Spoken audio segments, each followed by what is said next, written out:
J'ai appris très tôt que les monstres les plus terrifiants ne se cachent pas toujours sous les lits, attendant de surgir la nuit. Parfois, ils s'assoient à la table du dîner, portent votre nom de famille et vous sourient avec des visages familiers. Je me souviens du moment où je me suis effondré au sol, mes jambes cédant sous moi alors que je m'effondrais sur mes genoux. Mais étrangement, cela ne faisait pas mal. Plus rien ne me faisait mal. La douleur s'était depuis longtemps estompée dans l'arrière-plan de mon esprit. C'était comme si toute la souffrance avait été engourdie, remplacée par un vide accablant. À ce moment-là, j'ai senti sa présence à mes côtés où le roi des rois agenouillé dans la terre à côté d'un enfant des rues brisées et oublié. Et il était là, l'incarnation même de la grâce et de l'amour, à ma rencontre dans mon heure la plus sombre. Mais pourquoi, ai-je demandé d'une voix à peine murmurée, tremblante sous le poids d'années de tourments silencieux. Pourquoi as-tu permis que toutes ces choses horribles se produisent? Pourquoi ne les as-tu pas arrêtées? Les questions que j'avais portées si longtemps dans mon cœur, des questions que j'avais gardées jusqu'à présent en réserve, ont jailli comme si un barrage s'était enfin brisé. Son sourire était doux, teinté de tristesse, mais il était rempli d'un amour si profond, si insondable, que j'avais du mal à le comprendre. Lorsque j'ai découvert son témoignage pour la première fois, j'ai eu l'impression de ne plus pouvoir respirer. Chaque mot me frappait comme un coup de poing dans le ventre, et les larmes coulaient de manière incontrôlable. Je ne pouvais pas les retenir. Cette jeune fille avait enduré toute une vie de souffrance, un voyage à travers des horreurs inimaginables que la plupart d'entre nous ne pourraient jamais comprendre. Je me suis retrouvé à avoir envie de la toucher à travers les pages de son histoire, de l'entourer de mes bras et de la serrer contre moi. Sa force et sa résilience étaient si profondes que je ne pouvais m'empêcher de ressentir un profond respect et une profonde tristesse.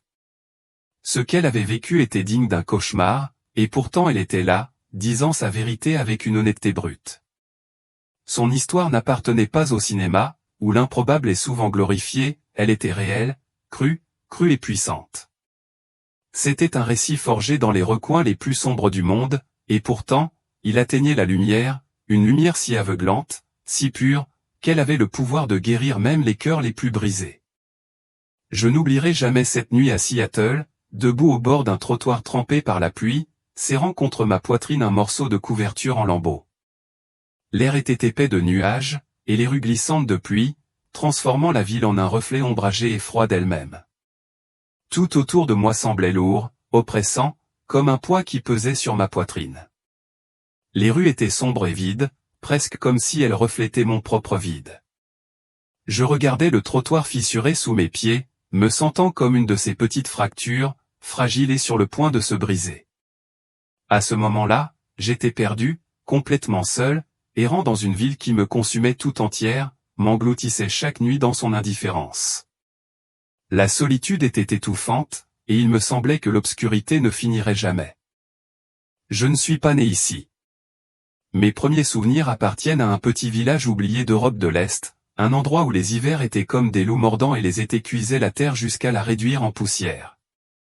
Notre maison, nichée à la lisière du village, n'était pas un refuge où elle craquait sous le poids de ses propres secrets. Ce n'était pas n'importe quel secret, mais ceux qui faisaient pleurer ma mère doucement la nuit, ses sanglots étouffés par les murs minces qui ne pouvaient cacher la douleur. Quant à moi, je me recroquevillais dans les coins, enfoui sous mes couvertures usées, souhaitant pouvoir disparaître, souhaitant pouvoir échapper à la tension croissante qui tourbillonnait à chaque respiration de papa quand il rentrait à la maison. La maison n'était pas seulement faite de bois et de pierre, elle était faite de pierre et de pierre. Elle était faite de promesses non tenues, de vestiges de rêves brisés bien avant que je puisse comprendre pourquoi. Même maintenant, quand je ferme les yeux, je sens encore l'odeur de l'air vicié et humide qui s'accrochait au mur, je sens la rugosité du parquet sous mes pieds nus et j'entends l'écho obsédant des sanglots doux et impuissants de maman. Elle essayait de cacher ses larmes, mais dans une maison aussi petite que la nôtre, chacun de ses cris résonnait. La colère de papa était une tempête qui ne semblait jamais s'apaiser, et j'ai vite appris que les monstres les plus terrifiants ne sont pas ceux qui se cachent sous les lits. Parfois, ils s'assoient à votre table et portent votre nom de famille. Je me souviens du moment où tout a changé. Je serrais dans mes bras mon lapin en peluche préféré, sa fourrure était usée, son œil droit disparu depuis longtemps lorsqu'une gentille femme des services sociaux est arrivée à notre porte. Il y avait tellement de mots que je ne pouvais pas saisir à l'époque: garde, asile, visa humanitaire, mais même un enfant peut sentir quand quelque chose est définitif. J'en savais assez pour savoir que maman m'envoyait de l'autre côté de l'océan, en Amérique, pour vivre avec une tante éloignée que nous connaissions à peine, en quête d'une vie meilleure. Elle a murmuré dans mes cheveux, ses larmes trempant mon cuir chevelu, alors qu'elle me prenait dans ses bras pour me dire au revoir à l'aéroport. C'était la dernière fois que je voyais son visage. L'Amérique était censée être le pays des opportunités, la promesse de quelque chose de meilleur. Mais parfois, mieux n'est qu'une autre façon de dire le contraire. Ma tante a fait de son mieux, je peux lui accorder cela, mais elle aussi a porté ses propres fardeaux, ses propres batailles. En l'espace d'un an, je me suis retrouvé ballotté d'une famille d'accueil à une autre comme si je n'étais rien de plus qu'un bagage dont personne ne savait comment se débrouiller. Chaque nouveau foyer s'accompagnait d'un nouvel ensemble de règles, de nouvelles déceptions et du rappel constant que je n'étais pas désiré, que je n'étais pas choisi. Les rues de Seattle, avec leur ciel gris implacable et leurs rues froides et indifférentes, sont devenues le seul foyer que je connaissais. Au début, ce n'était que pour quelques heures ici et là où je séchais les cours, errais sans but, essayant de fuir le vide qui s'était installé en moi. Mais au fil du temps, ces heures se sont transformées en jours, puis en semaines. Je suis devenu une créature des rues, apprenant à naviguer dans le labyrinthe de la ville. Je savais quelle ruelle offrait l'abri le plus sûr pour la nuit, quelle poubelle derrière les restaurants fournissait les restes les plus frais, quels étrangers avaient de la gentillesse dans leurs yeux et quels étaient les dangers que je devais éviter.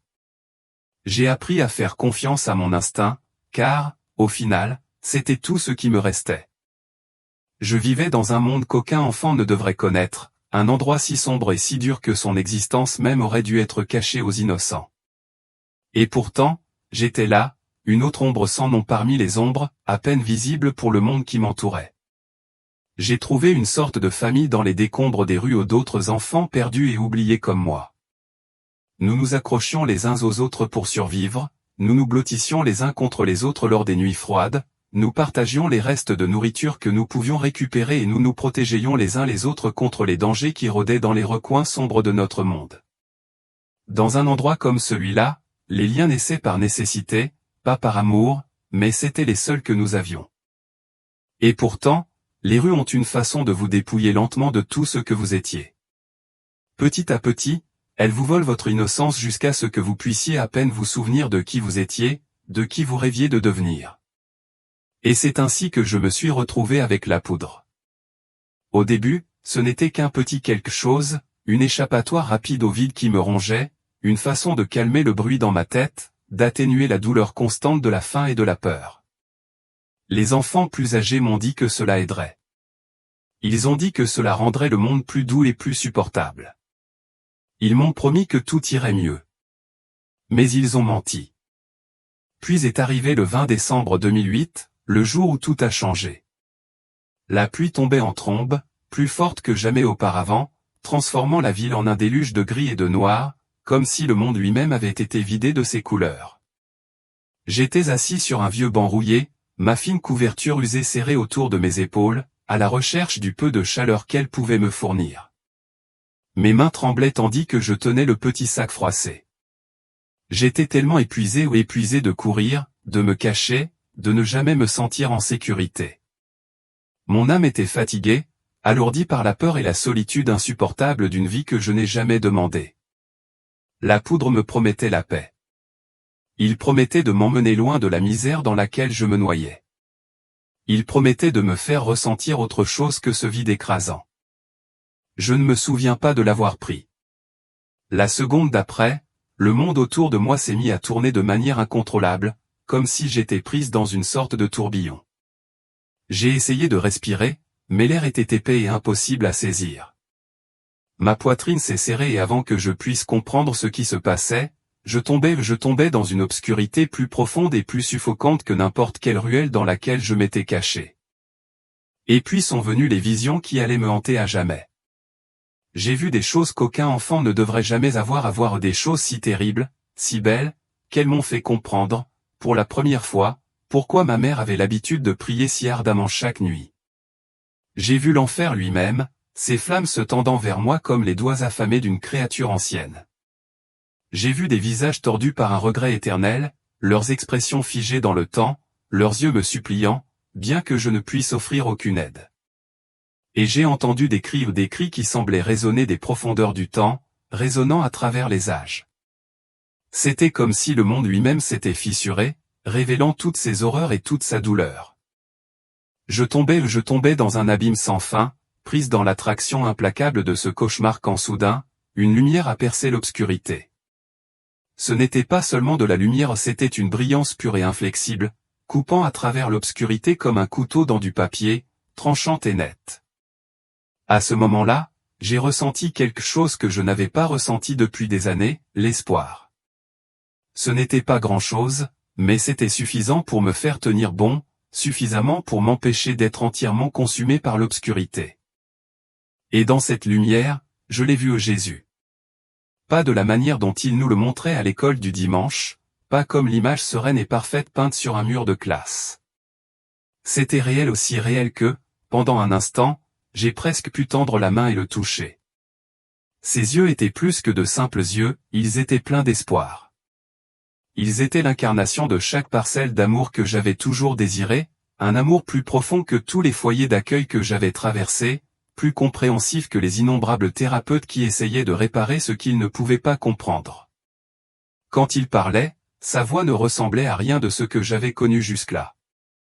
Elle était douce, aussi douce que la berceuse que j'avais toujours souhaité que ma mère me chante, mais elle portait une force si immense qu'elle faisait trembler l'obscurité même qui m'entourait.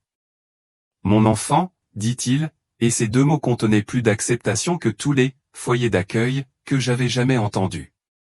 Là, à ce moment-là, je me suis senti plus vraiment vu et aimé que je ne l'avais jamais été de toute ma vie. Je t'ai vu chercher l'amour dans des endroits vides, essayant de combler un cœur qui était fait pour quelque chose de plus. Ces mots s'enfoncèrent en moi, un baume pour des blessures dont je n'avais même pas réalisé qu'elles étaient encore à vif. Les larmes coulaient sur mon visage tandis qu'il me montrait des souvenirs que j'avais tant lutté pour enterrer, ou les nuits passées à dormir derrière des poubelles, les jours où j'avais volé de la nourriture juste pour survivre, les heures froides et solitaires que j'avais passées à me blottir avec d'autres enfants perdus pour me réchauffer. Mais cette fois, quelque chose était différent. Dans chacun de ces souvenirs, il y avait une lumière que je n'avais pas remarquée auparavant, une présence qui avait été là depuis le début, même si j'étais trop aveugle pour la voir. « J'étais là », a-t-il dit. « Chaque fois que tu pleurais jusqu'à t'endormir. » Je pouvais le voir maintenant, les moments que j'avais cru affronter seul. Derrière cette vieille épicerie, ce n'était pas seulement mes larmes. C'était aussi les siennes. Lorsque j'ai partagé mon dernier morceau de pain avec la plus jeune fille, ce n'était pas seulement ma gentillesse à l'œuvre, c'était son amour qui coulait à travers moi, même dans les endroits les plus sombres. À cet instant, je n'ai plus pu me retenir. Mes jambes ont cédé sous moi et je suis tombé à genoux, mais je n'avais plus mal. Plus rien ne me faisait mal. Le poids de ces années de chagrin et de lutte a semblé se dissiper en un instant. Dans cet instant de terreur et de bris, il s'est agenouillé à mes côtés le roi des rois, le créateur de tout, à côté d'un petit enfant des rues brisées qui ne s'était jamais senti digne de quoi que ce soit auparavant. Et il était là, non pas pour me réparer, mais pour m'aimer, pour me montrer que j'étais vu, que j'étais digne et que je n'étais jamais seul. Mais pourquoi, demandai-je, la voix tremblante sous le poids d'années de questions sans réponse. Pourquoi as-tu laissé toutes ces mauvaises choses se produire? Pourquoi ne les as-tu pas arrêtées? Les mots que j'avais portés en moi aussi longtemps que je me souvenais ont finalement jailli de moi, comme un barrage qui se brise sous la force d'une inondation. Son sourire était doux, mais il était empreint de tristesse, et il y avait quelque chose en lui qui exprimait un amour si profond et si vaste que je ne pouvais pas tout à fait le saisir. Parfois, dit-il, ramassant une poignée de terre et la laissant glisser lentement entre ses doigts, les plus beaux jardins poussent dans le sol le plus sombre. Ta douleur, tes luttes, chaque larme que tu as versée, elles ne sont pas gaspillées. Je les utiliserai toutes. Grâce à toi, d'autres trouveront aussi leur chemin vers la maison. Puis, dans un moment que je n'oublierai jamais, il a tendu la main et a pris mes petites mains rugueuses dans les siennes, des mains qui avaient autrefois volé, des mains qui avaient riposté lorsque le monde avait frappé en premier, des mains qui avaient serré cette poudre avec désespoir, détruisant presque tout ce qui me restait. Mais quand il les a tenues, quelque chose de miraculeux s'est produit. Elles se sont transformées. Elles sont devenues quelque chose de différent, quelque chose de nouveau.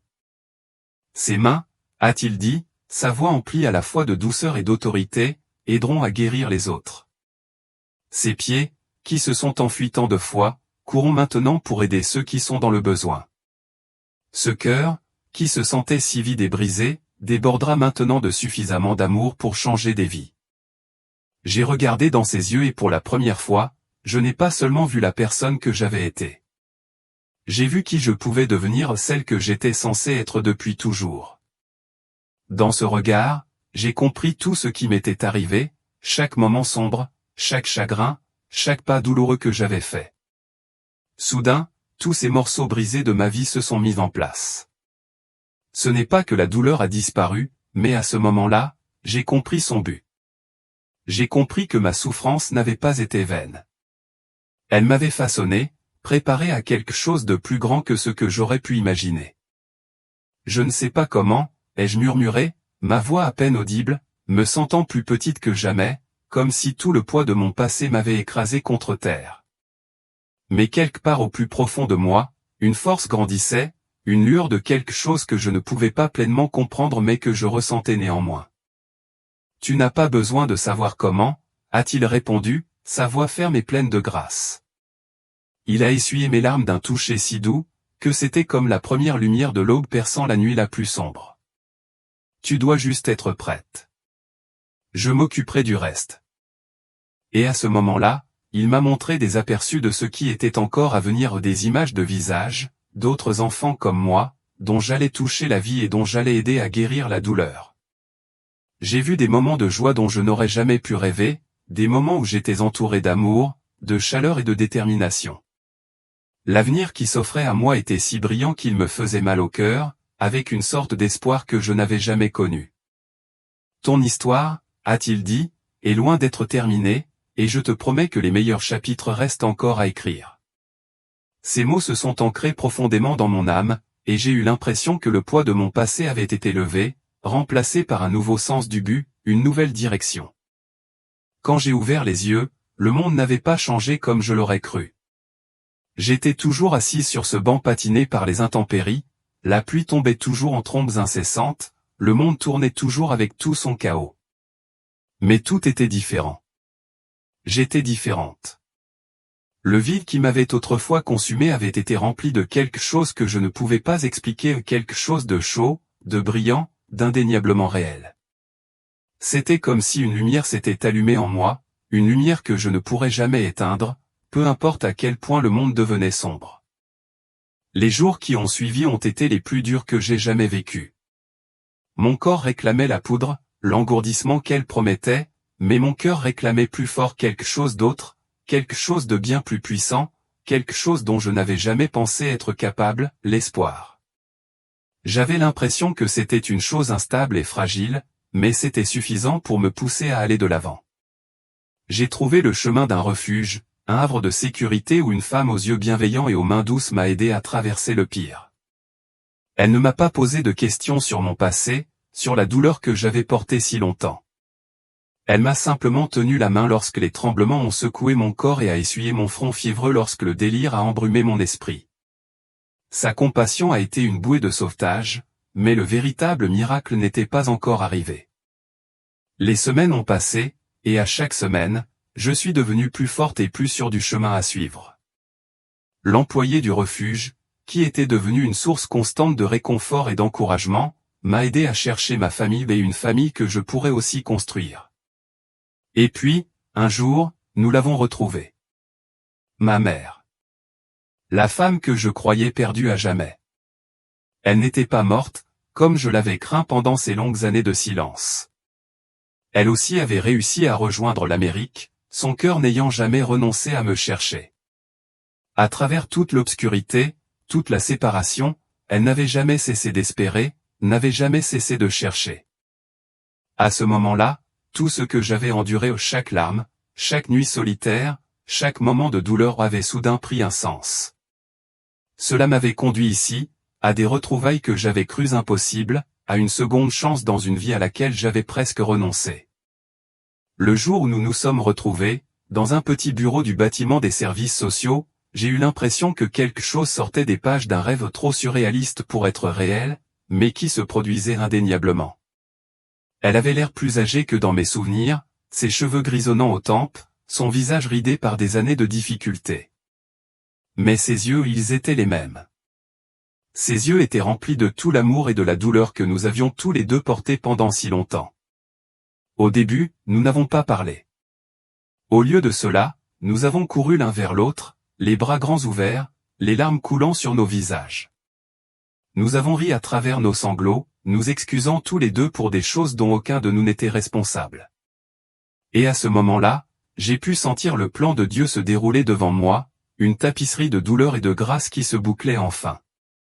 Chaque pas douloureux, chaque nuit noire, chaque moment de désespoir avait conduit à ce moment, à ce miracle, à ces retrouvailles que je n'aurais jamais imaginées. Aujourd'hui, j'ai de nouveau un foyer, un vrai foyer, un endroit où les murs renferment de l'amour plutôt que des secrets. Maman et moi vivons maintenant dans un petit appartement, et même si nous n'avons pas grand-chose en termes de biens matériels, nous avons tout ce qui compte vraiment. Le vide dans lequel j'ai vécu si longtemps est maintenant rempli de chaleur, de rire, des joies simples d'une vie que nous pensions ne jamais avoir.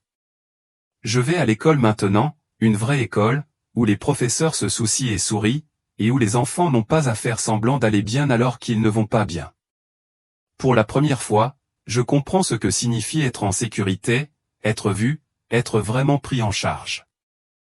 Mais mon histoire ne s'arrête pas là. Les visages de ces autres enfants, ceux qui ont partagé leur couverture avec moi pendant ces nuits froides, ceux qui m'ont offert leur dernier reste de nourriture juste pour m'aider à survivre, hantent encore mon cœur. Je ne pouvais pas les oublier, pas quand on m'a donné une seconde chance, une nouvelle vie. Alors maintenant, je retourne les chercher. Pas seul.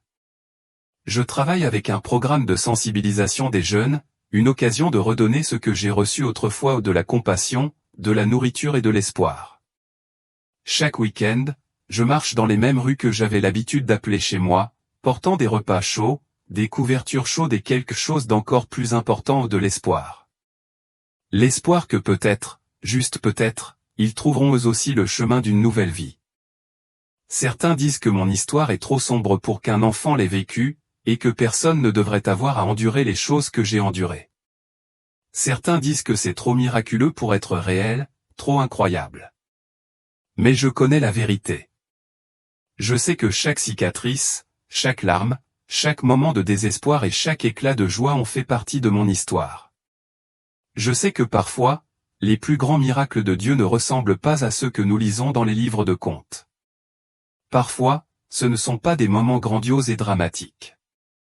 Parfois, ce sont des miracles silencieux, un banc rouillé sous la pluie où j'ai trouvé la lumière, une employée d'un refuge au cœur bienveillant qui m'a tenu la main quand je pensais que je ne pouvais plus continuer, et l'amour d'une mère qui n'a jamais cessé de me chercher, peu importe à quel point j'étais perdu. Aujourd'hui, quand je me regarde dans le miroir, je ne vois plus une victime ou un simple survivant. Je vois quelque chose de beaucoup plus profond. Je vois un miracle en marche.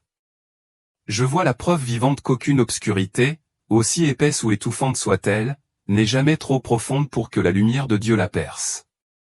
C'est une lumière qui n'est pas seulement la mienne, mais que je vois aussi commencer à briller dans les yeux des autres, des enfants comme moi, perdus et en quête, incertains de trouver un jour leur chemin. Et lorsque je les aide à sortir de la rue, je vois cette même étincelle d'espoir s'allumer en eux, et cela me remplit d'un sentiment de but que je n'aurais jamais pensé connaître. Mon nom, dans le grand schéma des choses, n'a pas vraiment d'importance. Ce qui compte, c'est mon histoire et le fait qu'elle ne soit pas encore terminée. Chaque jour, je me réveille avec un choix, ou le choix d'être le miracle dont quelqu'un d'autre pourrait avoir besoin. Chaque jour, je choisis de croire que si Dieu a pu me trouver sur ce banc froid et pluvieux à Seattle, il peut trouver n'importe qui, n'importe où, peu importe à quel point on se sent perdu ou à quel point on se sent perdu. Cette croyance est l'encre qui me maintient sur terre lorsque les choses deviennent difficiles, car je sais que s'il a pu me sortir des recoins les plus profonds et les plus sombres, il peut faire la même chose pour n'importe qui. Et ce banc rouillé? Il est toujours là. De temps en temps, je m'assois dessus, non pas pour revisiter l'obscurité que j'ai connue autrefois, mais pour m'émerveiller de la lumière qui a transformé ma vie. Ce banc est l'endroit où ma vraie vie a commencé, pas dans un village oublié d'Europe de l'Est, pas dans une série de foyers d'accueil éphémères, mais là, sur ce banc froid et oublié, sous la pluie.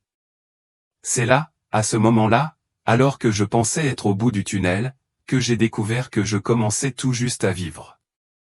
C'est là que je suis né de nouveau. Voici mon témoignage. Voici ma vérité.